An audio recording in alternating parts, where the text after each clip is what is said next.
Police tossed a blind veteran and his service dog in broad daylight. No, warning, no crime. The crowd screamed. The dog hit the ground. But 7 minutes later, the sound of military engines shook the street. A convoy rolled in and what they did next silenced an entire police department. It started like any other quiet afternoon until screams echoed through the downtown intersection. Traffic had stopped. People gathered, phones out, eyes wide. In the middle of the chaos stood an older man in a faded military uniform. His white cane trembled in his left hand. His other hand clutched the harness of a German shepherd wearing a blue K9 vest. Police cruiser swarmed. The scene, lights flashing, doors slamming. An officer shouted, "Put the dog down." The man, clearly confused, tried to speak. "He's my service dog. He's not a threat." But the officers didn't listen. They saw a command dog, off-leash in a crowded area. They saw someone not complying fast enough. A crowd began forming around the standoff. A young boy tugged at his mother's sleeve, whispering, "Why are they?" yelling at the old man. But before anyone could intervene, a taser was drawn. Then another, the blind veteran, turned his head, trying to understand the chaos unfolding around him, but it was too late. With a loud crack, the tasers fired. His dog yelped. The man crumpled to the ground beside him, screaming not from pain, but from sheer terror. And at that moment, the entire block fell silent. The sound of the tasers echoed like gunfire. The German shepherd convulsed, his body slamming against the pavement, then falling. Still, the blind veteran collapsed. Seconds later, his body twitching as he screamed, "Don't hurt him. That's my partner." But no one moved to help. One officer holstered his weapon, muttering something about compliance. Another kept yelling commands, though it was clear the man couldn't see, let alone stand. Bystanders were frozen in disbelief. A woman dropped her grocery bag, tears flooding her eyes. A teenager across the street recorded everything, hand trembling. A mother hugged her child, tightly as if shielding him from something far darker than violence, something unjust. The German shepherd let out a faint whimper, barely conscious, blood pooling from a scratch on his vest. The man crawled toward him, dragging his cane behind him, shouting the dog's name, Ranger, as if calling him back to life. But Ranger didn't move. Suddenly, someone from the crowd shouted, "He's a war hero." But the police didn't flinch. Their eyes remained on the old man, now cradling his partner's body in the middle of a public street. That image of loyalty, pain, and silence would haunt everyone who witnessed it for years to come. His name was Sergeant Daniel Cole, a retired Marine sniper who had served 3 tours overseas. Once hailed as a hero in military circles, Dan lost his vision in a roadside bombing in Kandahar. But he didn't lose his will to fight or the loyalty of his K9 partner, Ranger. Ranger wasn't just a service dog. He was military trained, having saved over a dozen lives in combat by detecting explosives and protecting wounded soldiers under fire. After the war, Dan and Ranger were inseparable. They had each other when the world moved on. Ranger guided Dan through the simplest tasks, crossing streets, climbing stairs, even grocery shopping. The bond between them went beyond commands or routine. It was survival. It was brotherhood. The incident at the intersection wasn't their first challenge, but it was the first time. Dan's country, the one he bled for, saw him not as a hero, but as a threat. The saddest part, none of the officers on scene recognized him.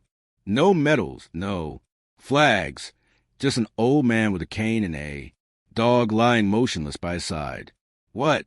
No one knew, however, was who else knew. Dan and how fast they were coming. Within minutes, the scene had been captured from a dozen different angles. Phones stayed locked on record. One video, shaky but clear, showed the moment Ranger was hit, his body jerking, followed by Sergeant Cole's blood, curdling scream. That clip spread like wildfire, first through a few group chats, then onto social media. It took just 20 minutes to hit 1 million views. The hashtags exploded. #, Justice for Ranger. #, blind, veteran abused. #, they taste, a hero. News outlets picked it up.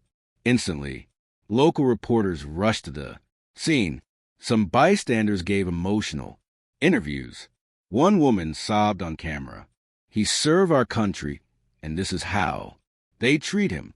Comment sections flooded with outrage. Veterans groups began calling city officials. Public pressure intensified by the hour. But what no one expected was who would answer the call. Miles away, a private alert pinged on a secure network belonging to an elite veteran unit, men who had once fought. Besides Sergeant Cole, they hadn't heard from him in years. But when they saw his face bloodied, his dog wounded, and the headline beneath, one message went out: mobilize, now. And that's when the convoy rolled out. Within minutes of seeing the footage, they loaded into armored trucks, jeeps, and motorcycles. No press releases, no phone calls to the station. Just a single objective: get to Dan. 7 minutes after the video hit, national news, the convoy arrived. Engines roared down Main Street, tires screeching as they formed a barricade across the intersection. People scattered. Officers on scene turned toward the sound, confused and stunned. These weren't local units. They weren't police. But their posture, their gear, their presence said everything. Men stepped out in formation wearing worn patches from units that hadn't operated officially in decades. One of them, tall with gray in his beard, walked straight up to the police. "Captain, you just assaulted a blind, decorated veteran and his war dog," he said coldly. "This street is ours now. Step aside."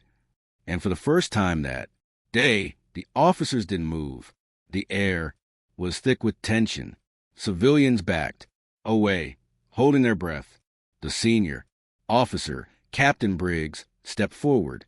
Again, "Sergeant Daniel Cole," he said, firmly, pointing to the bloodied man, still clinging to his dog, "is a Medal of Valor recipient. You just taste a man who once dragged 2 soldiers from a burning Humvee while under sniper fire. You taste his dog, who is more confirmed. Saves than anyone here can count." No one spoke. Then Briggs took out his phone and played the viral video on speaker, letting the crowd and the officers hear Rangers yelping Dan. Scream all over again. "Federal authorities are en route." He added, "Internal Affairs DOJ, and we'll be right." Here when they arrive, an ambulance pulled up behind the convoy. Medics emerged and Briggs knelt beside Dan, placing a firm hand on his shoulder. "You're safe now, Sergeant. We've got you." As the medics lifted Dan and Ranger onto stretchers, the convoy stood like sentinels, silent, immovable, and waiting. In the hours that followed, the world watched closely. News helicopters hovered overhead. Reporters lined the sidewalks. The convoy remained in place, a wall of honor between the police and the man they had wronged. Statements were issued quickly, but none could erase what had already been seen. By sunset, 3 officers had been placed on immediate suspension. The department's chief issued a televised apology, but the backlash had already exploded. Protests erupted in front of City Hall, not with violence, but with silence. Hundreds of veterans stood, shoulder to shoulder, holding flags. Upside down, a military distress signal. At the hospital, Sergeant Cole woke, slowly. His first words weren't about his pain or his rights. They were about Ranger. "Is he okay?" he whispered. The vet-treating Ranger smiled. He took a hit, but he's strong, just like his partner. A nurse brought Ranger into the room, bandaged but awake. The dog's tail thumped faintly. Dan reached out, tears running down his face, and placed his hand on the dog's head. "He's not just a dog," he said to the nurse. "He's my eyes and my heart." In that moment, no one needed to say another word.